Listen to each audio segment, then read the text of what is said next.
Conyngham Arms Hotel to celebrate the life and poetry of Francis Ledwidge. I would like to extend a special welcome tonight to Joe Ledwidge, nephew of the poet. Joe has been blessed with a beautiful singing voice, and he and his wife Phyllis, who is sadly no longer with us, entertained us here in the hotel over the years on Ledwidge days. I would also like to welcome Catherine Diggett and Eileen Wilson Ledwidge, grand-nieces of the poet, and they have travelled from the UK to be with us here this evening. A special welcome to our guest Marie Heaney and her sister Claire. Marie will read for us later Seamus Heaney's poem in memoriam Francis Ledwidge. Yes, a special welcome. A bronze statue to Francis Ledwidge will be erected in the village garden in the autumn, and bronze plaques with lines of Ledwidge poetry will form a trail throughout the village, giving Ledwidge the presence that he deserves in his native place. And this is thanks to Meath County Council.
As it already been said, this poem is not by Francis Ledwidge, it's about Francis Ledwidge. And my husband, Seamus Heaney, it was published in a book called Fieldwork, which has now been reissued.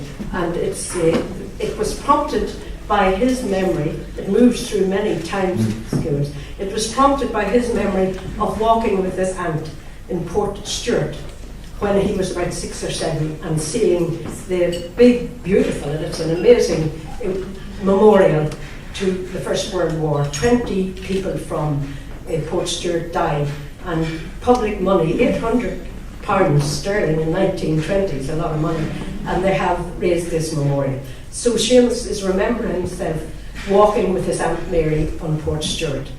The bronze soldier hitches a bronze cape that crumples stiffly in an imagined wind, no matter how the rail wind buff and sweep his sudden hunkering run, forever craned over Flanders.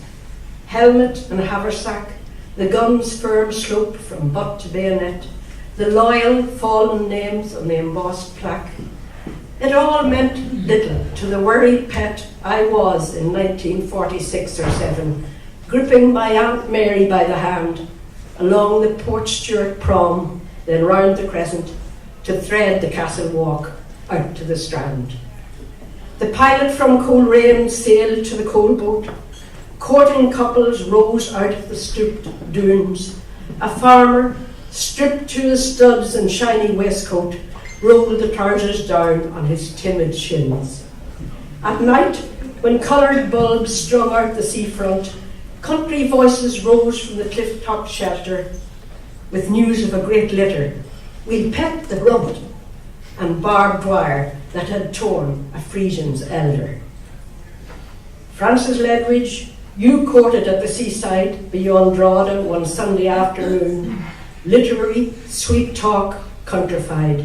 You pedalled out the leafy road from Slane, where you belonged, among the dolorous and lovely, the May altar of wildflowers, Easter water sprinkled in outhouses, mass rocks and hilltop raths and raftered byres. I think of you in your Tommy's uniform, a haunted Catholic face, pallid and brave, ghosting the trenches with a bloom of hawthorn or silence poured from a Boyne passage grave. It's summer 1915. I see the girl my aunt was then herding on the long acre. Behind a low bush in the Dardanelles, you suck stones to make your dry mouth water. It's 1917. She still herds cows, but a big strafe puts the candles out at Ypres. My soul is by the Boyne, cutting new meadows. My country wears her confirmation dress. To be called a British soldier while my country has no place among the nations. You were rent by shrapnel as 6 weeks later. I am sorry that party politics should divide our tents. In you, our dead enigma, all the strains crisscross in useless equilibrium. And as the wind tunes through this vigilant bronze, I hear again the sure, confusing drum you followed from Boyne Water to the Balkans, but miss the twilight note your flute should sound. You were not keyed and pitched like these true blue ones, the one, if you consort now, underground. Thank you.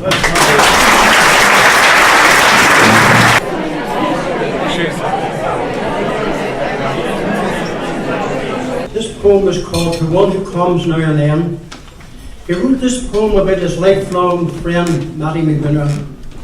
He said that when McGuinness came into the Ledwidge home and they were feeling down, he would cheer them up with a sad song. When you come in, it seems a brighter fire crackles upon the hearth invitingly. The household routine, which was wont to tire, grows full of novelty. You sit upon her home-upholstered chair and talk of matters wonderful and strange, of books and travels, customs old, which dare the gods of time and change.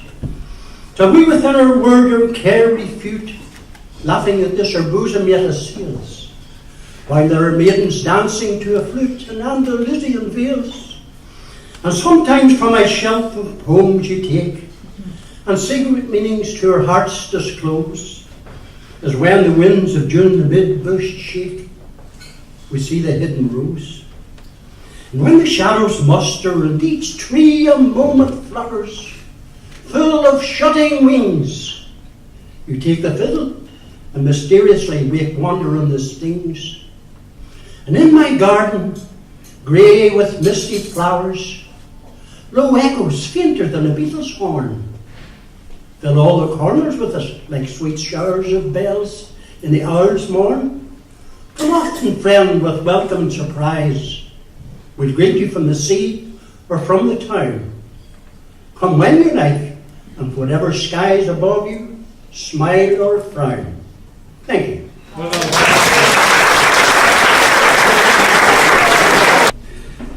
Soliloquy. When I was young, I had a care, lest I should cheat me of my share of that which makes it sweet to strive for life, and dying still survive.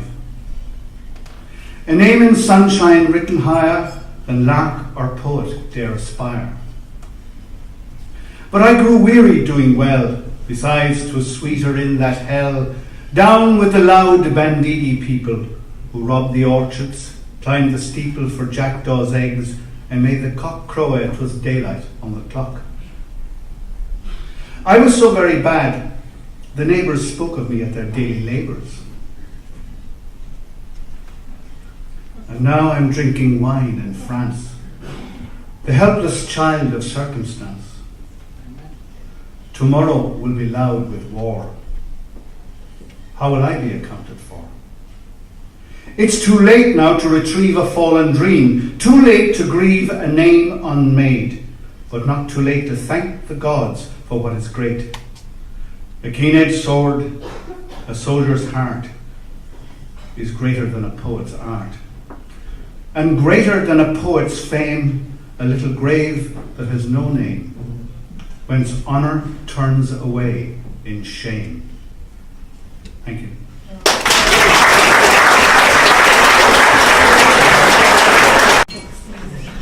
I think we've stumbled on the ideal format for a poetry reading here this evening.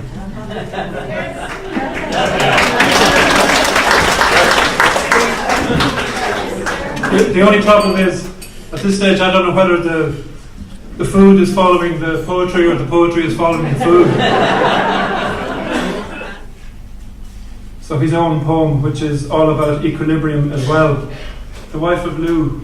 The introduction to it is Evan Boland was writing in the Irish Times on the 31st of July 1967, and she said about this, she said, "The quintessence of Ledwidge's finding before him what was green and natural and already masterminded is contained in his loveliest poem, The Wife of Lou, in its two characters, in an act of friendship. In it, two characters in an act of friendship decide to make a mate for Lou out of whatever is fresh and perfect in spring. They build her face out of field flowers and construct her feet on the span of a bird's wing. It is a vision of perfection." The Wife of Lou. And Gwillian said to Meath when it was spring, "Come now, and let us make a wife for Lou." And so they broke broad boughs yet moist with dew, and in a shadow made a magic ring. They took the violet and the meadow sweet to form her pretty face, and for her feet they built a mound of daisies on a wing, and for her voice they made a linnet sing in the wide poppy blowing from her mouth. And over all they chanted 20 hours, and Lou came singing from the azure south, and bore away his wife of birds and flowers.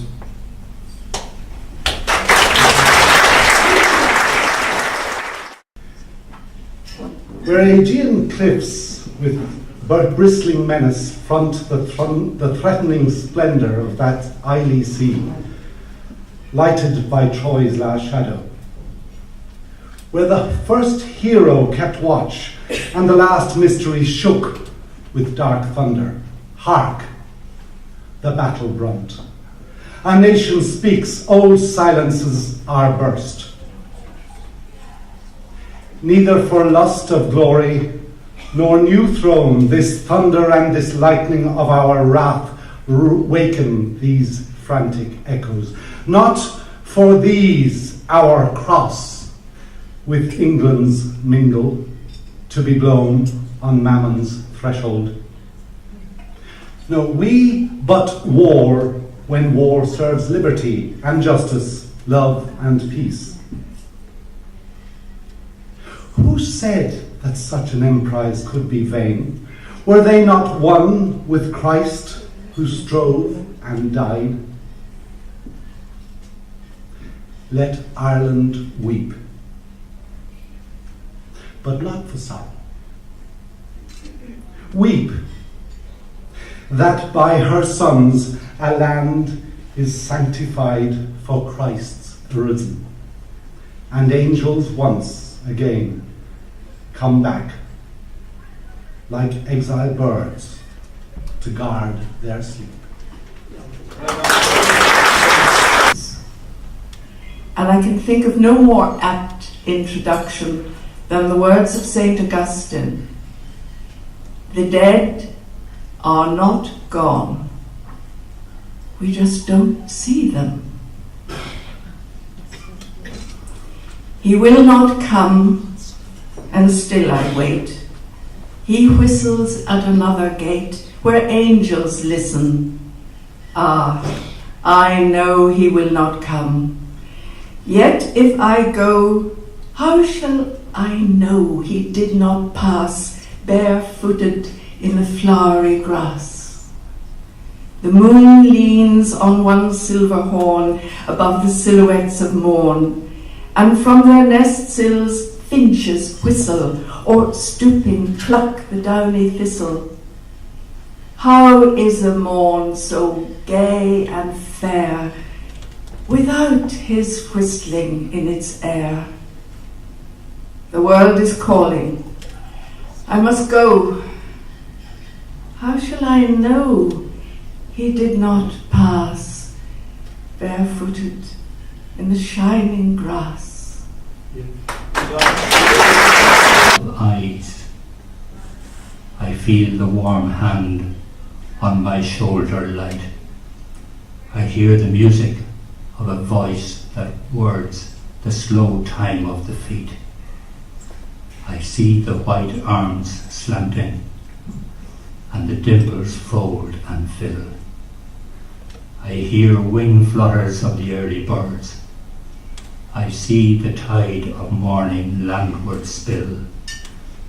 The cloaking maidens hear the voice that tells you'd never know, and soon perhaps again, with white teeth biting down the indie pane.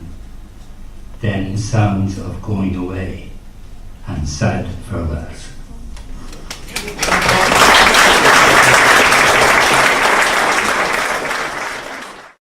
On a wild Croagnaharna the breezes blow free, and they hold many heartaches and memories for me.